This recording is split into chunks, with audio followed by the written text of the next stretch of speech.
शनिवार के दिन जो पीपल के वृक्ष में सरसों के तेल का दीप लगाता है उसको शनि कभी परेशान नहीं करता। एक बात हमेशा ध्यान रखिएगा, मान लो अगर कोई भारी रोग ऐसा शनि महाराज के कारण हो गया हो, अच्छे काम करते करते उल्टे हो रहे हैं, होते हैं किसी किसी के साथ में, विपरीत परिस्थितियां आ जाती है। अच्छा करने जाओ बुरा हो जाता है, अच्छा कर्म करने जाओ बुरा हो जाता है। तो पीपल के वृक्ष की जो छाल होती है, छाल देखिए, पीपल के वृक्ष में जो छाल लगी होती है, उस छाल को घिसकर चंदन बनाकर भगवान शंकर का स्नान कराकर, अभिषेक कराकर, पूजन कराने के बाद में पिपलेश्वर महादेव का नाम लेकर, कौन से महादेव? पिपलेश्वर महादेव का नाम लेकर वो जो घिसी हुई छाल होती है, उस छाल का तिलक भगवान शंकर को लगा लो और उसी का थोड़ा सा भाग अपने कंठ पर, मस्तक पर लगाना प्रारंभ कर दो। धीरे धीरे जो विपरीत दशा है वो सुधरना प्रारंभ हो जाती है। पर नाम याद रखना, पिपलेश्वर महादेव। जब आपको लगे कि आपके घर में शांति बिल्कुल नहीं है, क्लेश बहुत ज्यादा तकलीफ, हमारे घर में कुछ न कुछ जरा सी बात पर विवाद होता ही है, तो प्रयास करिएगा कि आप काली तिल थोड़ी सी, एक काली मिर्ची और 7 लौंग, क्या क्या तिल चीजें हैं, काली तिल, काली मिर्ची, 7 लौंग, केवल ये हथेली में रखकर अपना नाम और गोत्र बोलकर अपने दरवाजे से बाहर निकलकर किसी भी शंकर के मंदिर को समर्पित करिए। शिव पे नहीं चढ़ाने दें तो शंकर की चौखट पर रखिए। महाराज, घर में कभी क्लेश नहीं होगा, बिल्कुल शांति, सहजता, प्रेम आपस में बढ़ेगा। गांठ आपको बता दी गई है या किसी व्यक्ति को बताया गया हो कि शरीर में गांठ है और इसको जांच कराना पड़ेगी, या शरीर में कोई गांठ हो गई और गल नहीं रही हो, डॉक्टर को दिखाने से आप डर रहे हो, तो उसके लिए बहुत सुंदर प्रयोग है महाराज। आप भगवान शंकर को 31 बेलपत्र, 31 बेलपत्र शहद में भिगोकर शंकर को समर्पित कर दो। आज की रात्रि को 12 बजे पूरी 31 बेलपत्र वापस लेकर आ जाइए। सुबह प्रतिदिन कुछ खाए पिए बिना केवल जल का पान आपने करा, उसके बाद उस बेलपत्री का बीच का जो पत्ता है उसको खा लेना। दोनों पत्ते ठंडे करने के लिए रख दें। आप 31 दिन तक वो बेलपत्र एक एक बीच का पत्ता खाएंगे। 32वें दिन आपको दिखेगा कि आपकी जहां शरीर में गांठ होगी वो गल गई होगी, शरीर में कहीं पर भी गांठ होगी वो गल गई होगी। तो शास्त्र कह रहा है चाहे वो गांठ किसी भी जगह पर हो उसको गला देते। विशेष कोई बीमारी ऐसी लग गई है या विशेष कोई तकलीफ ऐसी हो गई है जिसका निवारण नहीं हो रहा, शनिवार के दिन तो आप धतूरा चढ़ा सकते। धतूरा चढ़ाने का भी एक क्रम है। हल्दी में भिगोकर धतूरा चढ़ाया जाता है लक्ष्मी के लिए, चंदन में भिगोकर धतूरा चढ़ाया जाता है आयु की वृद्धि के लिए। अबीर एक सफेद कलर का बॉर्डर होता है, अबीर गुलाल जो होती है, गुलाल में अबीर डलता है, चमकदार, आपने देखा होगा अबीर। तो अबीर में धतूरा जो डुबो कर चढ़ाया जाता है, अबीर को लगाकर चढ़ाया जाता है, वो रोग मुक्ति का होता है। काय के लिए होता है वो? रोग मुक्ति। धतूरे का भी एक स्मरण होता है महाराज।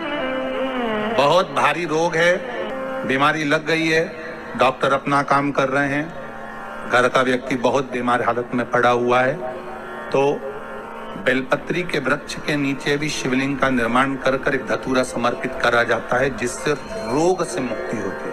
उसमें ना तो हल्दी लगाई जाती है, ना चंदन लगाया जाता है, ना अबीर लगाया जाता है, केवल धतूरा चढ़ाया। पहले भी कथा में कहा, आज फिर कह रहे हैं, जब बहुत भारी रोग शरीर में हो जाए, डॉक्टर दवाई दे, वो दवाई अगर नहीं लग रही हो तो डॉक्टर की ही दवाई खाओ और कुंदकेश्वर महादेव का नाम लेकर खाना चालू करो, दवाई असर करना प्रारंभ कर देगी। इस व्यासपीठ से कभी नहीं कहा ऐसा कि आप डॉक्टर के पास मत जाओ। ये व्यासपीठ हमेशा कहती है डॉक्टर के पास जाओ, जांच कराओ, दवाई लाओ और उस दवाई को, उस औषधि को कुंदकेश्वर महादेव का स्मरण कर खाओ, जिससे एक बार खा ली जाए तो दूसरी बार जरूरत नहीं पड़े और शरीर ठीक हो जाए।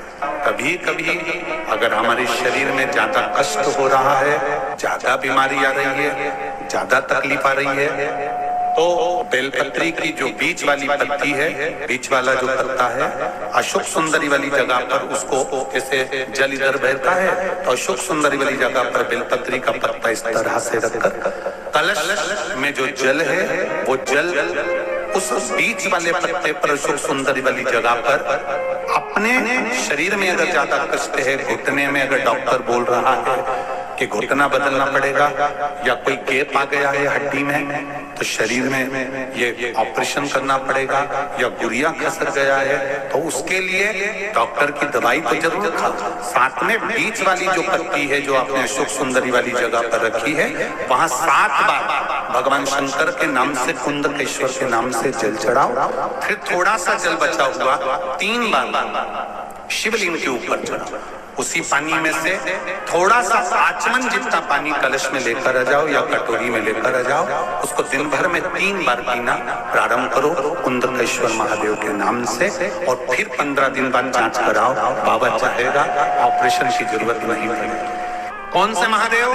कुंदकेश्वर महादेव। ये शंकर भगवान का एक स्वरूप, जब माता पार्वती ने कुंदुक का प्रहार करा था और वो कुंदुक विदल उद्बल को मारने के बाद शिव जी के चरणों में जाकर गिरा था, तो वो कुंदकेश्वर महादेव। इतना भी बेटा क्रोधी हो, जिद्दी हो, चाहे अपशब्द कहने वाला हो, बहुत ध्यान देना मेरा बेटा, कितना भी जिद्दी हो, कितना भी क्रोधी हो, गलत संगत पर भी चल रहा है, तो निवेदन है शंकर के मंदिर में लाल चंदन और शहद, इन दोनों को बेटे का हाथ लगवाकर गलत संगत में जा रहा है, क्रोध कर रहा है, चिड़चिड़ कर रहा है, बेटे से लाल चंदन और शहद का लेपन शिव जी के शिवलिंग पर जरूर कर दो। का चिड़चिड़पन, क्रोध और उसकी गलत संगत अपने आप हटने लगेगी और वो बालक धर्म की ओर आगे बढ़ेगा, सत्कर्म की ओर बढ़ेगा, सत्संग की ओर आगे बढ़ेगा। कई लोगों के घरों में गणेश जी की बहुत सारी फोटो हो जाती है, बहुत ध्यान दीजिएगा महाराज। कई लोग गिफ्ट में गणेश जी दे देते हैं। शास्त्र कहता है जिसने अपने जीवन काल में, आपको पहले भी कथा में कहा था, एक आंवले का वृक्ष, एक गणेश जी की मूर्ति, आंवले का वृक्ष, गणेश की मूर्ति, ये 2 चीजें एक ऐसी हैं जिसको, एक कुबेर का स्टेचू भी आता है जिसको कंधे पे पोटली रखी हुई स्टेचू आता है, वो गंजा बाबा रहे सो क्या बोलते हैं, हम लोग कहते कुबेर स्टेचू बोलते, ये भी गिफ्ट में नहीं दिया जाता। यदि गणेश की मूर्ति, गणेश की प्रतिमा, गणेश का फोटो हम किसी को गिफ्ट में दे देते हैं तो हमारे घर की संपदा उस तारीख को लिखकर रखना, उसके बाद में धीरे धीरे छिन्न होने लगती है, संपदा टिकती नहीं। 1 रुपया कमाओगे, 1.25 रुपया खर्च हो। और घर के हर जगह पर गणेश जी की मूर्ति नहीं लगाना चाहिए, घर का फोटो, गणेश जी का फोटो हर जगह पर नहीं लगाना। जहां पूजन करते हो वहां लगा लो, जहां स्मरण करते हो वहां लगा लो, चल जाएगा। पर सारे घर में ना जाने कौन कौन सी दिशा में, और यहां तक कई लोग साल भर गणेश जी रखते हैं, तो उनसे भी निवेदन है साल भर गणेश जी रखो, मना नहीं है, पर गणेश जी रखना कौन सी दिशा में चाहिए उसका भी शास्त्र प्रमाण वर्णन करता है हमारा। श्री शिवाय नमस्तुभ्यम, सब बोलिए एक बार जमकर, श्री शिवाय नमस्तुभ्यम। प्रैक्टिकल जरूर करना, कहीं सियोर वाला महाराज झूठ तो नहीं बोल रहा। शास्त्रों की बातें हमारे जीवन में हमें सुख प्रदान करें, इसलिए इस भाव का आनंद करते हुए आज की कथा को विराम देते हैं।